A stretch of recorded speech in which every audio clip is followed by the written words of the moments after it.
मित्रों नमस्कार। आज मैं भारत की जनसंख्या की सुर्खियाँ लेकर के उपस्थित हो रहा हूँ। सबसे पहले प्रश्न ये है कि जनसंख्या के आंकड़े इकट्ठे क्यों किए जाते हैं। जनसंख्या के विभिन्न प्रकार के आंकड़े इसलिए इकट्ठे किए जाते हैं ताकि गवर्नमेंट को, सरकार को, चाहे किसी भी देश की हो, किसी भी कोने की हो, उसको अपनी योजनाओं को बनाने के लिए सहायता मिलती है और उसके आधार पर वो निष्कर्ष पर पहुंचती है कि इस क्षेत्र में किस चीज़ की ज़्यादा आवश्यकता पड़ेगी।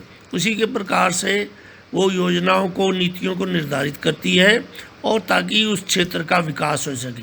तो इस प्रकार से जनसंख्या का घनत्व है, जनसंख्या का सेक्स रेशियो है, अर्बन रूरल पॉपुलेशन है। इसी प्रकार से अनुसूचित जाति, जनजाति या अन्य किसी भी क्षेत्र की जो भी किसी समुदाय की अगर गिनती करनी है तो वो भी उसी में आंकड़ों में इकट्ठा किया जाता है और उसी के आधार पर उसके आजकल आर्थिक विकास के आंकड़े भी जनसंख्या के आंकड़ों में कलेक्ट किए जाते हैं।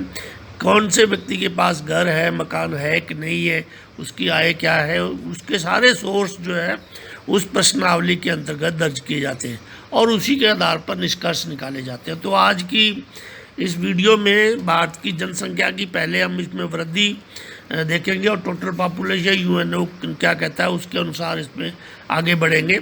तो मेरी निवेदन यही रहेगी कि आप लोग इसको गौर से देखें और समझने की प्रयास करें ताकि जनसंख्या से संबंधित आंकड़े, मैं इसमें काफ़ी सारी रिसर्च कर रहा था लेकिन वो काम मैं पूरा नहीं कर पाया है, तो इसको मैंने आज आपके बीच में लाने का प्रयास कर रहा हूँ। तो आप लोग इसको ध्यान से देखिए और आगे बढ़िए। धन्यवाद। सबसे पहले हम लोग यूएनओ के द्वारा बताई गई संभावित जनसंख्या पूरे विश्व की कितनी रहेगी उसके बारे में जानकारी ले लेते हैं। संयुक्त राष्ट्र संघ के United Nations department of economics and social affairs की जनसंख्या विभाग द्वारा विश्व की जनसंख्या के आंकड़े जारी किए गए हैं। ये काफ़ी समय पहले से जारी किए गए थे, जो निम्न प्रकार से 1990 में इन्होंने कहा था कि 5.3 अरब जनसंख्या पूरे विश्व की होगी। 2015 में ये बढ़कर के हो जाएगी 7.3 अरब जनसंख्या। 2030 में ये बढ़कर के हो जाएगी 8.5 अरब और 2050 में बढ़कर हो जाएगी 9.7 अरब जनसंख्या। इसी प्रकार से इन्होंने यूएनओ ने आगे कहा है कि 2100 में 11.2 अरब जनसंख्या पूरे विश्व की हो जाएगी। तो इस प्रकार से लगातार 7 दशकों से विश्व की जनसंख्या में लगभग 3 गुना वृद्धि हुई है और 1800 से 1930 के 100 वर्षों में केवल मात्र 1 अरब जनसंख्या की वृद्धि हुई थी। तो लगातार विश्व की जनसंख्या में वृद्धि हो रही है। विश्व की जनसंख्या के 10 बड़े जनसंख्या वाले देश, जैसा कि हम लोग जानते हैं कि ये पहले मैंने 2000 के आंकड़े यहाँ दिए हैं। चीन 127.76 करोड़ व्यक्ति के साथ 21% जनसंख्या के लेकर के पहले स्थान पर है। दूसरा स्थान है भारत। 1 मार्च 2001 102.87 करोड़ जनसंख्या भारत की थी और ये लगभग 17% के हिसाब से पूरे विश्व की जनसंख्या को कवर करता है। यूएसए, अमेरिका, अप्रैल 2000 में इसके पास 28 करोड़ से थोड़े से अधिक थी और लगभग 4.5% से अधिक जनसंख्या को क्षेत्र को कवर करता है। इंडोनेशिया चौथा देश है और इसकी जनसंख्या थी 21.21 करोड़। उसके बाद में 5वां नंबर है ब्राज़ील, इसकी जनसंख्या 17 करोड़ से थोड़ी सी अधिक है। 6ठा नंबर है पाकिस्तान का और इसका नंबर है 15.5 करोड़ से अधिक जनसंख्या इसकी है और लगभग 2.5% से अधिक जनसंख्या का क्षेत्र कवर किया हुआ है। रूस 7वें नंबर पे है और इसकी जनसंख्या लगभग 15 करोड़ के आसपास है। 8वां नंबर बांग्लादेश का है और बांग्लादेश की जनसंख्या लगभग 13 करोड़ है। जापान की जनसंख्या है लगभग 12.5 करोड़ से ऊपर है और 10वां देश है नाइजीरिया। नाइजीरिया की जनसंख्या लगभग 2% क्षेत्र को कवर करता है और 11.25 करोड़ के आसपास जनसंख्या है नाइजीरिया की 10वें नंबर पे। तो ये जनसंख्या की दृष्टि से सन 2000 में 2001 में 10 बड़े देश हैं जो जनसंख्या को काफ़ी क्षेत्र कवर करते हैं। आजकल यूएनओ की तरफ से जो जनसंख्या मीटर चल रहा है, जिसमें कोरोना वायरस 2019 के आंकड़े दिए जाते हैं, उसी में आगे जनसंख्या का कॉलम है। तो उसके हिसाब से 4 जून 2020 को बड़े जो देश हैं, 10 बड़े देश हैं, उन्होंने उथल पुथल की है। उनके आंकड़े मैं यहाँ दे रहा हूँ। तो चीन 1 नंबर पे है और उस जनसंख्या मीटर के अनुसार चीन की जनसंख्या 143.93 करोड़ व्यक्ति। इसी प्रकार दूसरा नंबर भारत का है 137.89 करोड़। तीसरा नंबर यूएसए का है 33.08 करोड़। चौथा नंबर इंडोनेशिया का है 27.33 करोड़। पाँचवा नंबर पाकिस्तान का है, पहले पाँचवा ब्राज़ील का था।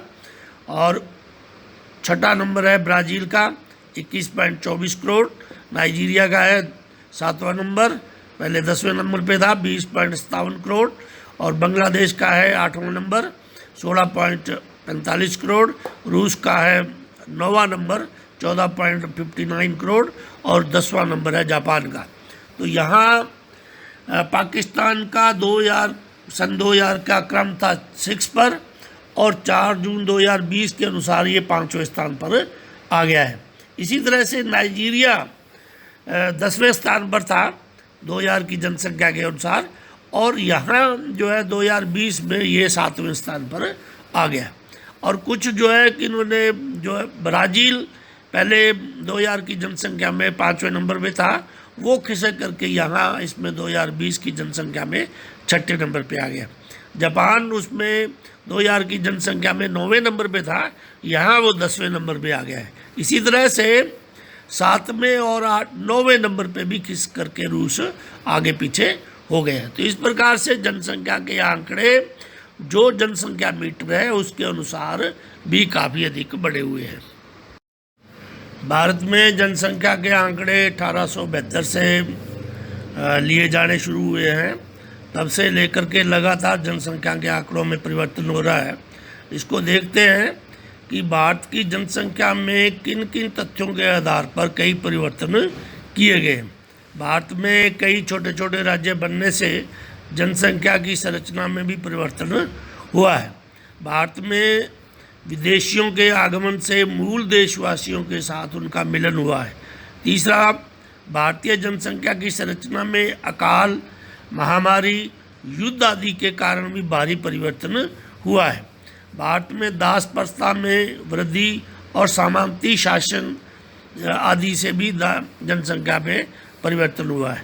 उपरोक्त कारणों से जनसंख्या में की वृद्धि में अवरोध पैदा हुआ है और जनसंख्या की संरचना में बहुत सारे आधारभूत परिवर्तन देखने को मिले हैं।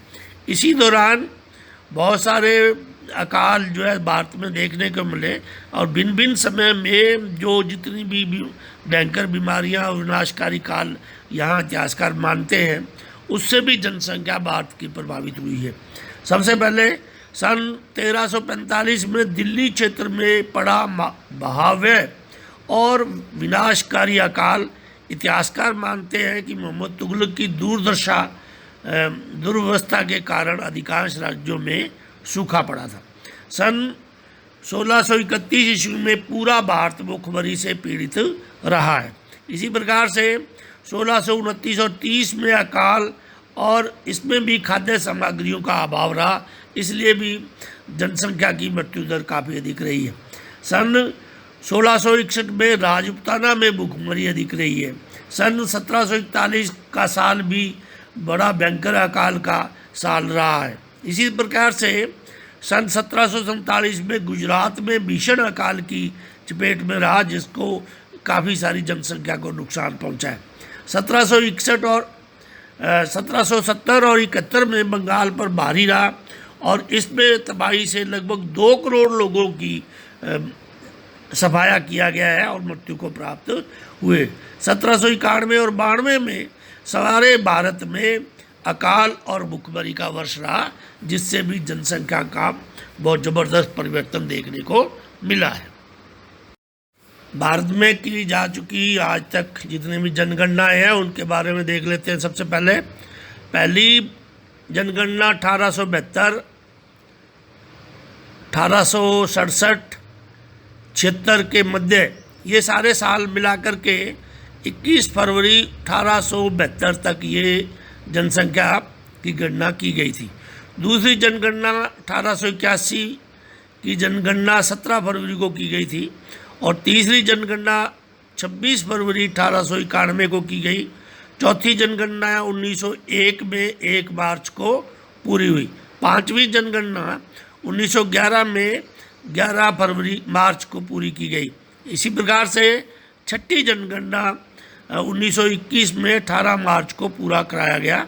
सातवीं जनगणना 1931 में 26 फरवरी को पूरी कराई गई। आठवीं जनगणना 1941 की बर्मा और अदन की जनसंख्या को शामिल इसमें नहीं किया गया और यह जनगणना 10 फरवरी से लेकर के 28 फरवरी तक पूरी हुई है। नौवीं जनगणना 1951 में ये गणना की गई थी। इसमें बर्मा अदन वगैरह की जनसंख्या को शामिल नहीं किया गया और यह जनगणना 10 फरवरी से लेकर 28 फरवरी तक पूरी हुई और यह स्वतंत्र भारत की पहली जनगणना मानी जाती है 1951 की। 10वीं जनगणना 1961, इस जनगणना को 19 से लेकर के 28 फरवरी तक पूरा किया गया। इसी प्रकार से 11वीं जनगणना 1971 में 10 से 31 मार्च तक इसको पूरा किया गया। 12वीं जनगणना 1981 की थी जिसमें 9 से लेकर के 28 फरवरी तक इसको पूरा किया गया। 13वीं जनगणना 1991 की जनगणना थी, इसको 1 मार्च को एक ही दिन में पूरा किया गया। 14वीं जनगणना 2001 की थी और इसको भी एक ही दिन में 1 मार्च को पूरा किया गया।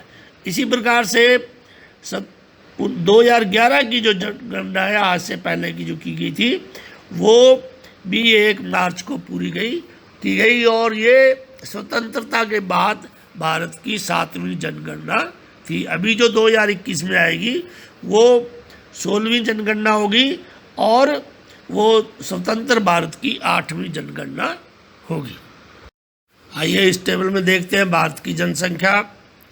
जनगणनाओं के अनुसार 1901 में 23.84 करोड़ जनसंख्या थी भारत की और ये बढ़कर के 1931 में होगी 27.90 करोड़ और 1951 में होगी 36.11 करोड़, 71 में होगी ये 54.82 करोड़ और 1991 में ये जनसंख्या बढ़कर के होगी 84.63 करोड़ और 2011 में जनसंख्या भारत की बढ़कर के 121.02 करोड़ हो गई। तो इस प्रकार से लगातार जनसंख्या में बढ़ोतरी हो गई। इस टेबल को देखने से एक बात हमें ध्यान में आती है कि 1921 में जनसंख्या में थोड़ी सी कमी आई है क्योंकि 1911 में 25.21 करोड़ जनसंख्या थी और 1921 में ये घट करके 25.13 करोड़ जनसंख्या रह गई थी।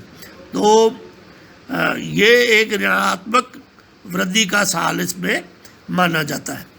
इस वर्ष में 11 से लेकर के इस दशक में 1921 तक का ऋणात्मक वृद्धि जनसंख्या वृद्धि हुई है। और इस टेबल को देखने से लगता है पहले 40 सालों में 1901 से लेकर के 1941 तक की जनगणना में जनसंख्या बिल्कुल स्थिर रही है और लगभग 8 करोड़ की वृद्धि दर्ज की हुई है। उसके बाद में 51 से लेकर के 81 का जो पीरियड है यहाँ तीव्र वृद्धि दर्ज की गई है।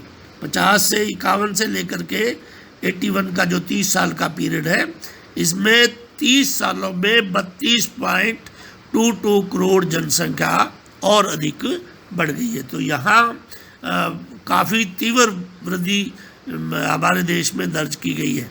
इसी प्रकार से 2001 और 2011 के बीच में लगभग 20 करोड़ जनसंख्या बढ़ी है। तो बड़ा चिंतनीय विषय है कि हमारे देश की लगातार जनसंख्या में बढ़ोतरी हो रही है। सरकार को इसके संबंध में निर्णायक कदम उठाने चाहिए। भारत की जनसंख्या के महत्वपूर्ण तथ्य है। भारत की जनसंख्या विश्व की चीन के बाद दूसरी सबसे बड़ी जनसंख्या है। भारत में अफ्रीका महाद्वीप की 1.5 गुना, रूस की 2.5 गुना, उत्तरी अमेरिका की 2.8 गुना, ब्रिटेन की 7 गुना जनसंख्या निवास करती है।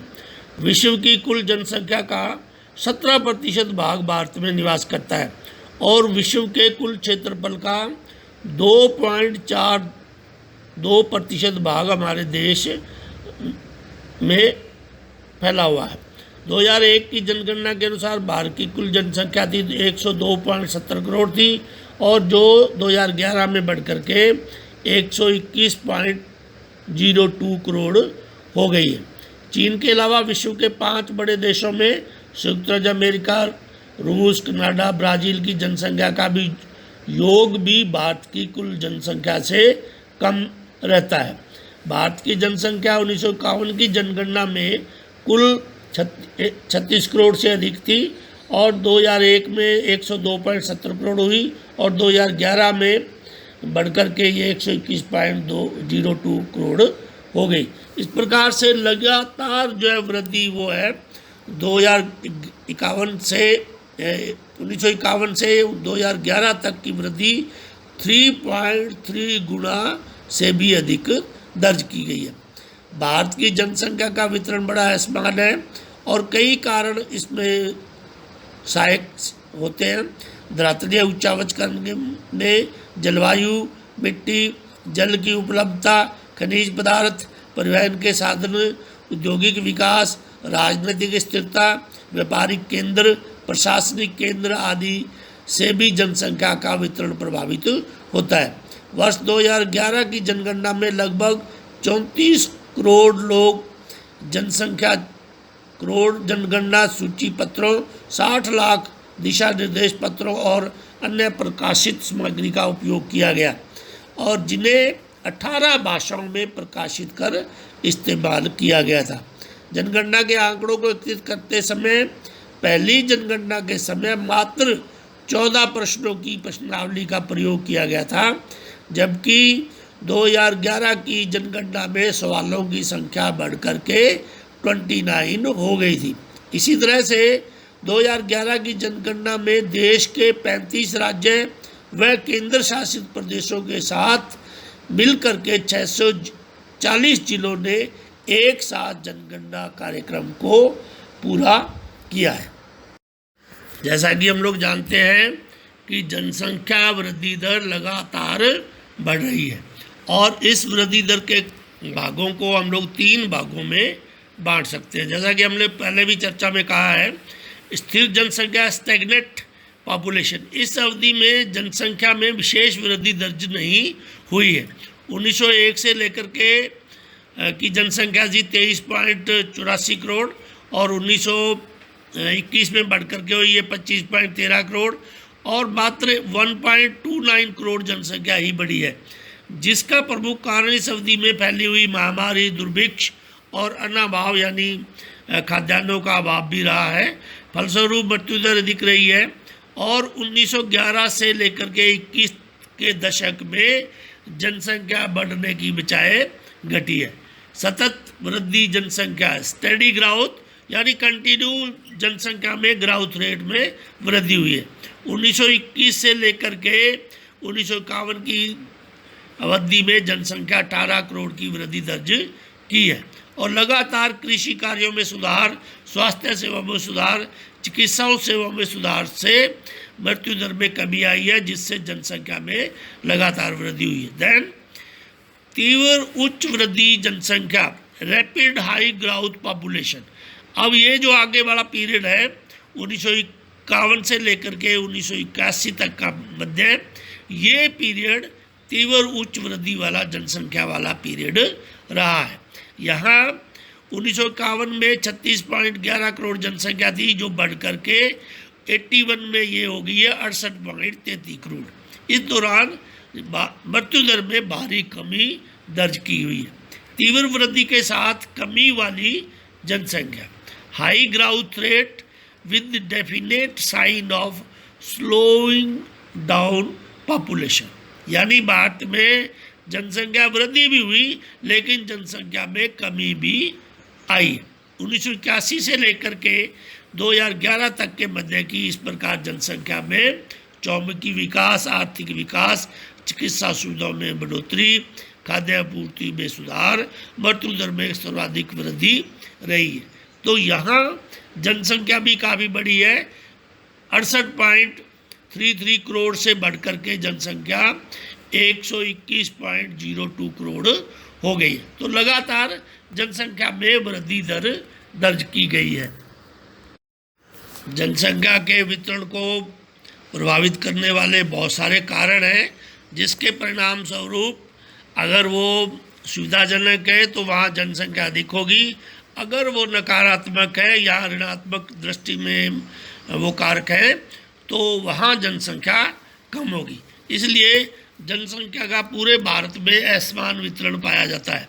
सबसे पहले द्रातिय उच्चावच, जो पर्वत पठार मैदानी क्षेत्र है, जहाँ मरुस्थलीय भाग है, जहाँ अधिक ऊंचाई वाले क्षेत्र हैं, जहाँ सघन जंगल पाए जाते हैं, भीड़ पाए जाते हैं, उन क्षेत्रों में जनसंख्या कम होती है। मैदानी क्षेत्रों में, उपजाऊ क्षेत्रों में जनसंख्या अधिक पाई जाती है, और फुट हिल्स वाले जो एरियाज हैं उसमें भी जनसंख्या अधिक पाई जाती है। दूसरा है मृदा की उपलब्धता। कृषि कार्य अधिक होने के कारण, आवास बनाने के लिए सुविधा होने के कारण इन क्षेत्रों में जनसंख्या की उपलब्धता ज़्यादा रहती है। जलोढ़ मिट्टी और काली मिट्टी वाले क्षेत्रों में कृषि की जिनसों को अधिक पैदा किया जाता है, इसलिए जनसंख्या सघन पाई जाती है। और डेल्टाई भाग में भी जनसंख्या अधिक होती है। बाकी जितनी भी मिट्टियाँ हैं उन क्षेत्रों में जनसंख्या विरल पाई जाती है। जलवायु की दशाएँ, जहाँ सम जलवायु पाई जाती है, जहाँ वर्षा अधिक होती है, सामान्य होती है, आर्थिक क्रियाएँ प्रभावित नहीं होती हैं, उन क्षेत्रों में जनसंख्या अधिक पाई जाती है। और जिन क्षेत्रों में विषम जलवायु पाई जाती है उन क्षेत्रों में जनसंख्या का जमाव कम होता है।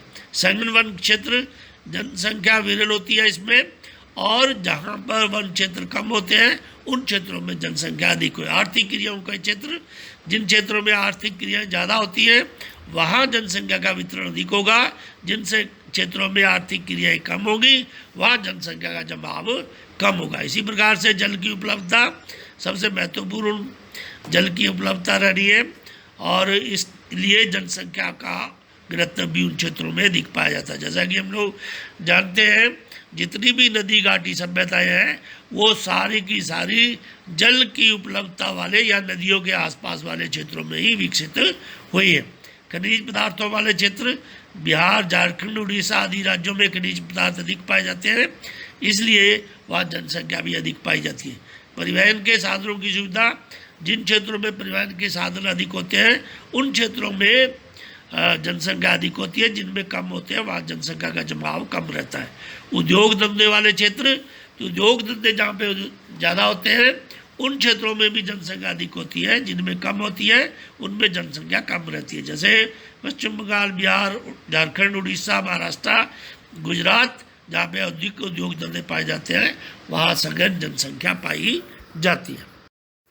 राष्ट्रीय जनसंख्या नीति, भारत सरकार के द्वारा जनसंख्या नीति बनाने का सुझाव 1960 में एक विशेषज्ञ ग्रुप द्वारा दिया गया था।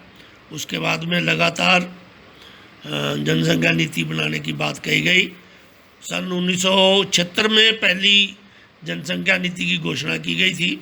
उसके उपरांत 1978 में जनसंख्या नीति की घोषणा की गई, और अल्टीमेटली लास्टली जनसंख्या नीति फरवरी 2000 में तैयार की गई। और आइए देखते हैं इसमें कौन कौन से हैं। वर्ष 2025 में तक भारत की जनसंख्या वृद्धि दर को स्थिर रखा जाएगा। ऐसा माना गया है कि जनसंख्या ज़्यादा नहीं बढ़नी चाहिए। भारत का लड़के लड़की की शादी की आयु निर्धारित की गई, और लड़की की शादी की आयु 18 वर्ष और लड़के की आयु की शादी की आयु 21 वर्ष की गई। भारत में उन पंचायतों, जिला परिषदों जिन्होंने जनसंख्या नियंत्रण के उपायों पर अपनाने का अधिक कार्य किया है उनको पारितोषिक दिया जाएगा।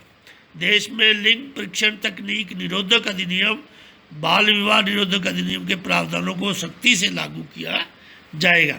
इसी प्रकार से जनसंख्या नियंत्रण को प्रभावी बनाने के लिए गर्भपात सुविधा आदि को और अधिक विस्तारित किया जाएगा। जन्म एवं मृत्यु विवाह पंजीयन को अनिवार्य बनाया गया। इसके साथ ही गर्भावस्था का भी पंजीकृत अनिवार्य किया गया। नेक्स्ट पॉइंट है इसमें, भारत में मृत्यु दर को कम करने का प्रयास किया जाएगा। इसके तहत मातृत्व मृत्यु दर को प्रति लाख 100 से कम रखा जाएगा। इसी प्रकार से शिशु मृत्यु दर को भी प्रति 1030 से नीचे रखा जाएगा। यानी जो मदर डेथ रेट है वो और चाइल्ड बर्थ डेथ रेट है, इन दोनों को कम करने का पूरा प्रयास किया जाएगा। भारत की जनसंख्या विज्ञान एक ऐसा सामाजिक विज्ञान है जिसमें जनसंख्या संरचनाओं, जनसंख्या संगठन, जनसंख्या वितरण तथा वृद्धि आदि प्रक्रियाओं व घटना क्रियाओं की संचालन तथा निरंतरता का अध्ययन किया जाता है।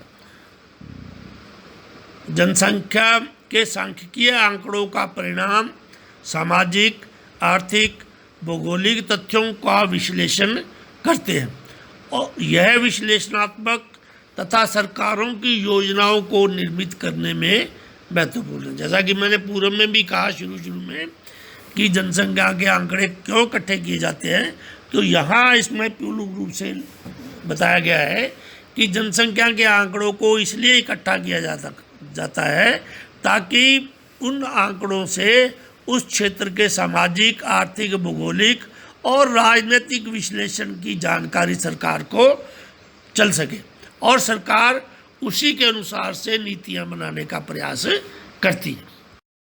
नेशनल पॉपुलेशन कमीशन भारत सरकार के द्वारा राष्ट्रीय जनसंख्या आयोग का गठन किया गया है। 11 मई 2000 को पहली बार जनसंख्या से संबंधित महत्वपूर्ण बिंदु को लेकर के माननीय प्रधानमंत्री की अध्यक्षता में नेशनल पॉपुलेशन कमीशन का गठन किया गया। राष्ट्रीय जनसंख्या आयोग पूर्व प्रधानमंत्री डॉक्टर मनमोहन सिंह जी ने 19 मई 2005 को राष्ट्रीय जनसंख्या नीति के कार्यान्वयन की समीक्षा और निगरानी के लिए एक आयोग गठन करने का वादा किया था और उसी के अनुसार इसको आगे बनाया गया। और इसमें कौन कौन से मेंबर होंगे?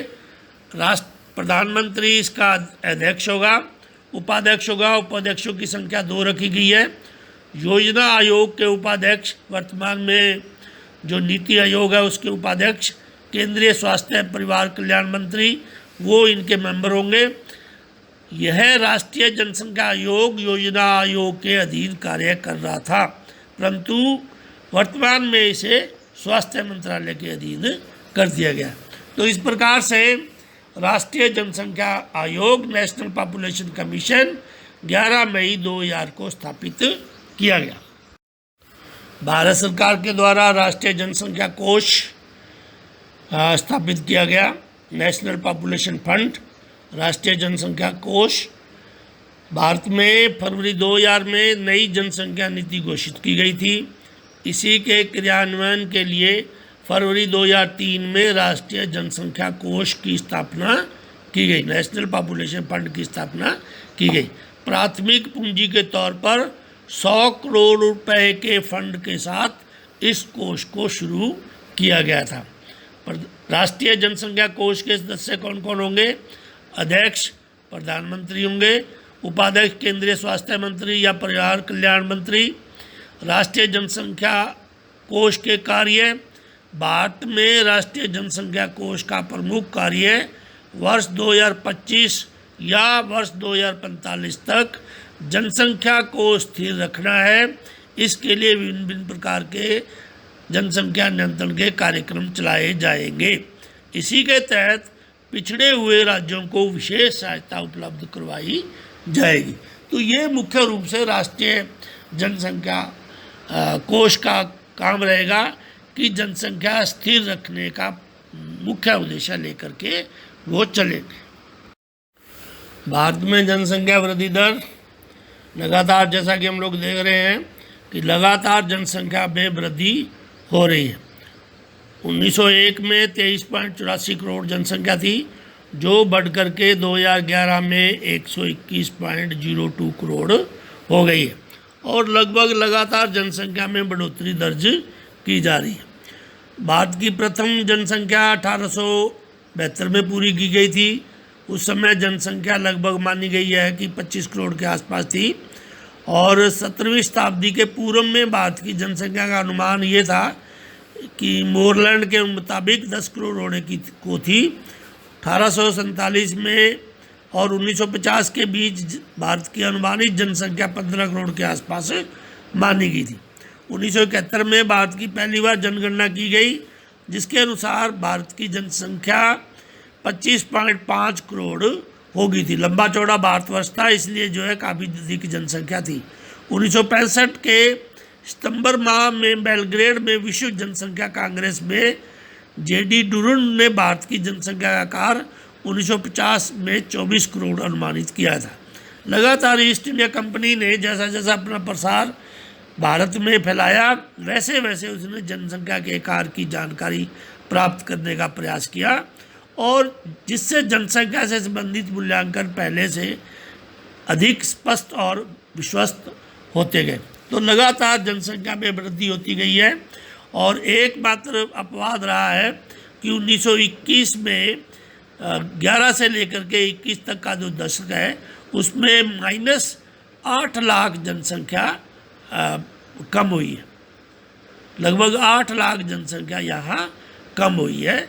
तो यहाँ देखने वाली 1911 में 25.21 करोड़ जनसंख्या थी और ये घट करके 1921 में 25.13 करोड़ रहेगी। उसके बाद में पहले 40 सालों में काफ़ी कम वृद्धि हुई है, उसके बाद में लगातार जनसंख्या काफ़ी स्पीड से वृद्धि दर्ज की गई है। 2011 की जनगणना के अनुसार सबसे अधिक वृद्धि दर वाले राज्य और सबसे कम वृद्धि दर वाले राज्य, यहाँ मेघालय की वृद्धि दर जो है 27.9% रही है। अरुणाचल प्रदेश दूसरा नंबर पे है जिसकी 26% वृद्धि दर रही है। तीसरा नंबर है बिहार का 25.4% वृद्धि दर रही है। जम्मू कश्मीर चौथे नंबर पे है 23.6% वृद्धि दर रही है। मिजोरम 5वें नंबर पे है 23.5% इसकी वृद्धि दर रही है। तो ये सबसे अधिक वृद्धि दर वाले 5 राज्य हैं और कम वृद्धि दर वाले 5 राज्य नागालैंड 0.6%, केरल 4.9%, गोवा 8.2%, आंध्र प्रदेश 11.0% और हिमाचल प्रदेश 12.9% वृद्धि दर के साथ कम वृद्धि दर वाले राज्य रहे। तो इस प्रकार से सर्वाधिक वृद्धि दर वाले राज्य और न्यूनतम वृद्धि दर वाले राज्य भी रहे। जनसंख्या वृद्धि दर की टेबल हमने देखी, उसी आधार पर के कुछ तथ्य सामने आते हैं। पहली जनगणना 1872 को संपन्न हुई। छठी जनगणना तक 1921 की जो जनगणना है, इन 50 वर्षों में भारत की जनसंख्या वृद्धि दर मात्र 6% रही है, यानी जनसंख्या वृद्धि दर नाम मात्र की रही है। इसी प्रकार से भारत की जनसंख्या वृद्धि दर जनसांख्यिकीय इतिहास की दृष्टि से 1921 की जनगणना सबसे अधिक महत्वपूर्ण मानी जाती है और 1911 और 1921 की दशावधि में जनसंख्या वृद्धि दर में ऋणात्मक वृद्धि दर्ज की गई है और 1921 में से पहले भारत में महामारी, अकाल, भूखमरी आदि के कारण जनसंख्या की वृद्धि दर में कमी आई थी। भारत की जनसंख्या की वृद्धि दर में जनसांख्यिकीय इतिहास में 1911 और 1921 को जनसंख्या विभाजक दशक कहा जाता है, अर्थात इसमें जनसंख्या ऋणात्मक वृद्धि हुई थी, इसलिए 1921 वर्ष को जनसंख्या विभाजक वर्ष कहा जाता है। 1947 में हमारे देश में ब्रिटिश शासन से आज़ादी मिली थी। आज़ादी मिलने के बाद 1951 में स्वतंत्र भारत की पहली जनगणना की गई थी और भारत की जनसंख्या वृद्धि में जनसंख्या की दृष्टि से 1921 से लेकर के 1971 तक जनसंख्या में निरंतर वृद्धि होती रही है।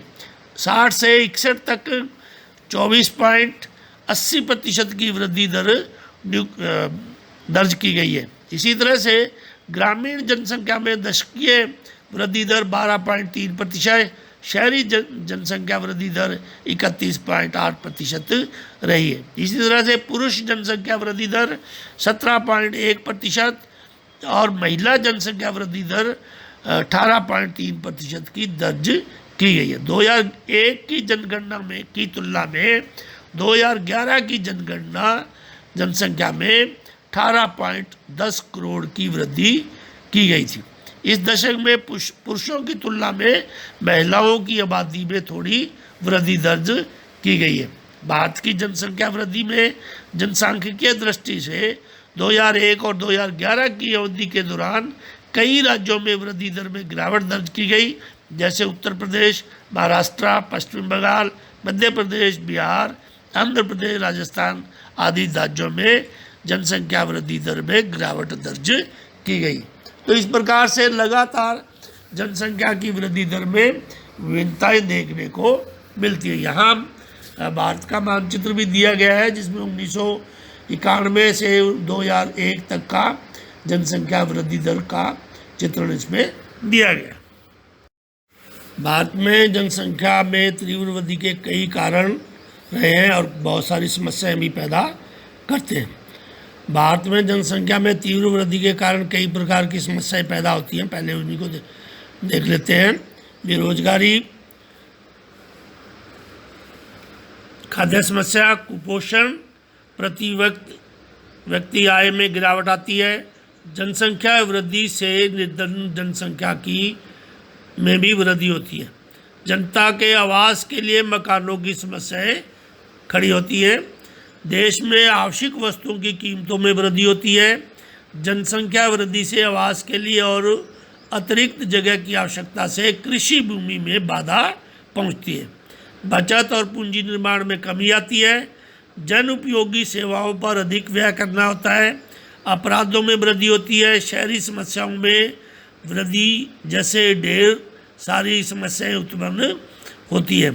देश में पूंजीगत साधनों की कमी के कारण रोजगार मिलने में भी कठिनाइयाँ पैदा होती है। तो ये बहुत सारी समस्याएं हैं जो जनसंख्या की तीव्र वृद्धि के कारण समाज में देखने को मिलती है। भारत में जनसंख्या में तीव्र वृद्धि को रोकने के लिए सुझाव, सबसे पहले विवाह की आयु में वृद्धि करनी चाहिए।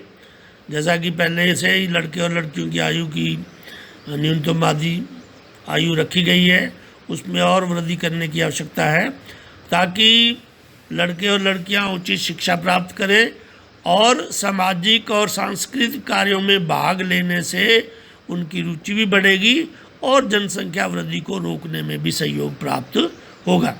इसी तरह से दूसरा, भारत में परिवार कल्याण कार्यक्रमों का विस्तार करने से राष्ट्रीय स्तर पर जितने भी या राज्य स्तर पर, जिला स्तर पर जितनी भी सरकारी, गैर सरकारी या निजी संस्थाएं हैं, उनका सबसे सहयोग लेकर के भिन्न भिन्न प्रकार के कार्यक्रम चलाने चाहिए ताकि परिवार कल्याण संबंधी कार्यक्रमों की जानकारी जनता तक पहुंच सके और जनसंख्या को नियंत्रित करने में सहयोग मिल सके। भारत के सभी क्षेत्रों में शिक्षा का प्रसार आवश्यक है। समस्त भारत में परिवार कल्याण कार्यक्रमों के द्वारा जनसंख्या को अधिक और शिक्षित किया जाना चाहिए ताकि उनमें होने वाली हानियों को समझ सके और जनसंख्या नियंत्रण करने में सहयोग दे सके। जनसंख्या नियंत्रण करने के लिए बहुत सारे मेथड्स हैं, उसकी जानकारी भी यहाँ मैं रख रहा हूँ। गर्भनिरोधक साधनों का उपयोग करना चाहिए, लोगों को जानकारी भी दी जानी चाहिए। संभोग से संबंधित इनको स्थगन करने का भी लोगों को जानकारी देनी चाहिए। शिशु मृत्यु दर को कम करना, जिससे लोगों का डर या बच्चों के नए बचने का कम, अनावश्यक बच्चे पैदा नहीं करें। गर्भपात की सुविधा सब लोगों को मिलनी चाहिए। स्त्रियों को प्रतिष्ठा में वृद्धि की जाए ताकि परंपरागत लैंगिक श्रम विभाजन के बजाय नए प्रकार के लैंगिक श्रम का विभाजन हो सके। नसबंदी, एक शिशु नीति या 2 शिशु नीति पूरे देश में लागू की जानी चाहिए। परिवार नियोजन, छोटा परिवार सुखी परिवार, और इसी तरह से छोटे परिवार को आदर्श के रूप में स्वीकारना चाहिए, तभी हम लोग जनसंख्या नियंत्रण कर सकते हैं। तो मित्रों, इस प्रकार से जनसंख्या के कुछ जानकारी मैंने इस वीडियो के माध्यम से दी है, और आगे भी मैं लगातार अभी जो आगे वीडियो डालूंगा वो जनता से संबंधित होंगे। अभी आज मैंने वृद्धि दर को लिया है और कुल पॉपुलेशन जो देश की बढ़ी है उसको लिया है, और विश्व के आंकड़े थोड़े से आपके सामने रखने का प्रयास किया है। तो इस वीडियो को आप ध्यान से देखें, और ये मेरे सर्च का जो मैटर था उसको मैंने पब्लिश तो नहीं करवा पाया, लेकिन मैं जनता के सामने इसलिए रख रहा हूँ ताकि आप लोगों को सहयोग इससे प्राप्त हो।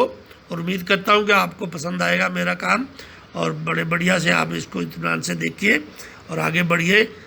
उज्जवल भविष्य की कामना करता हूँ। अपने सेहत का ध्यान रखिए और आगे बढ़ते रहिए, विकसित रहिए, खुश रहिए और अपने माता पिता की सेवा करिए। जय हिंद, जय भारत।